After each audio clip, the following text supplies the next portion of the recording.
Hi everybody. Anaya, thank you for that beautiful introduction. I could not be prouder of everything you've done in your time with the Obama Foundation. And of course, I couldn't be prouder of all of you in the graduating class of 2020, as well as the teachers and the coaches, and most of all, parents and family who guided you along the way. Now, graduating is a big achievement under any circumstances. Some of you have had to overcome serious obstacles along the way, whether it was an illness, or a parent losing a job, or living in a neighborhood where people too often count you out. Along with the usual challenges of growing up, all of you have had to deal with the added pressures of social media, reports of school shootings, and the specter of climate change.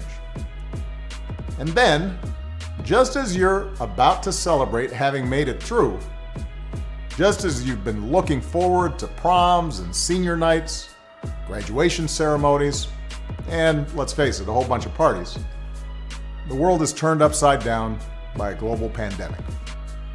And as much as I'm sure you love your parents, I'll bet that being stuck at home with them and playing board games or watching Tiger King on TV is not exactly how you envisioned the last few months of your senior year. Now, I'll be honest with you. The disappointments of missing a live graduation, those will pass pretty quick. I don't remember much of my own high school graduation. I know that not having to sit there and listen to a commencement speaker isn't all that bad. Mine usually go on way too long. Also, not that many people look great in those caps, especially if you have big ears like me.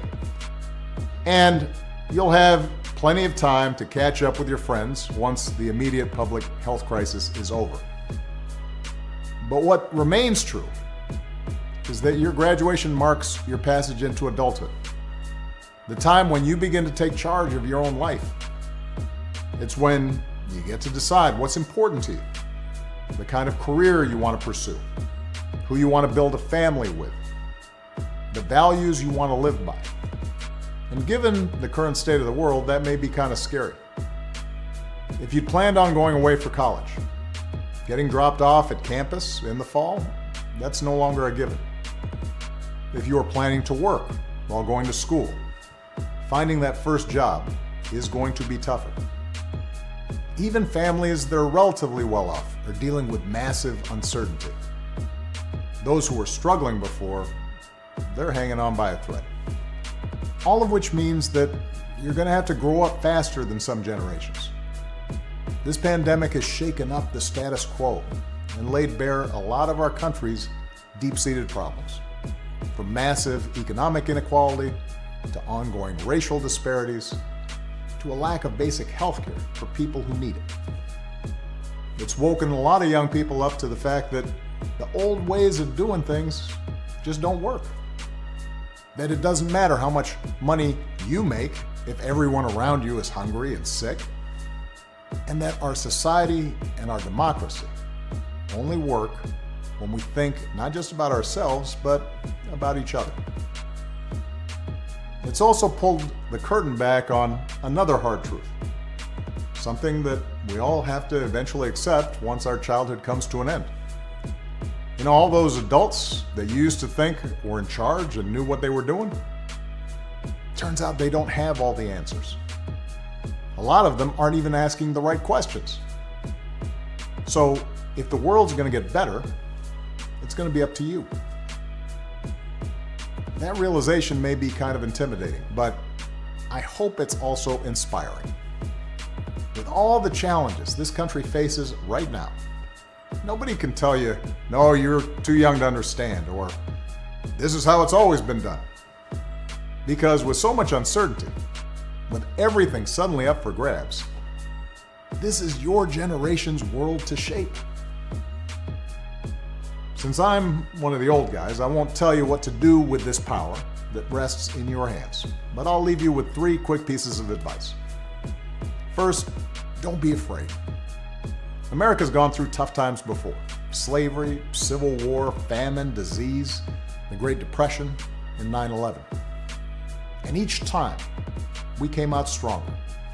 Usually because a new generation, young people like you learned from past mistakes and figured out how to make things better. Second, do what you think is right. Doing what feels good, what's convenient, what's easy, that's how little kids think. Unfortunately, a lot of so-called grown-ups, including some with fancy titles and important jobs, still think that way, which is why things are so screwed up. I hope that instead you decide to ground yourself in values that last, like honesty, hard work, responsibility, fairness, generosity, respect for others. You won't get it right every time. You'll make mistakes like we all do. But if you listen to the truth that's inside yourself, even when it's hard, even when it's inconvenient, people will notice. They'll gravitate towards you. And you'll be part of the solution instead of part of the problem. And finally, build a community. No one does big things by themselves. Right now, when people are scared, it's easy to be cynical and say, let me just look out for myself, or my family, or people who look or think or pray like me. But if we're going to get through these difficult times, if we're going to create a world where everybody has opportunity to find a job and afford college, if we're going to save the environment and defeat future pandemics, then we're going to have to do it together. So be alive to one another's struggles. Stand up for one another's rights. Leave behind all the old ways of thinking that divide us. Sexism, racial prejudice, status, greed, and set the world on a different path. When you need help, Michelle and I have made it the mission of our foundation to give young people like you the skills and support to lead in your own communities and to connect you with other young leaders around the country and around the globe. But the truth is, you don't need us to tell you what to do, because in so many ways, you've already started to lead. Congratulations, class of 2020.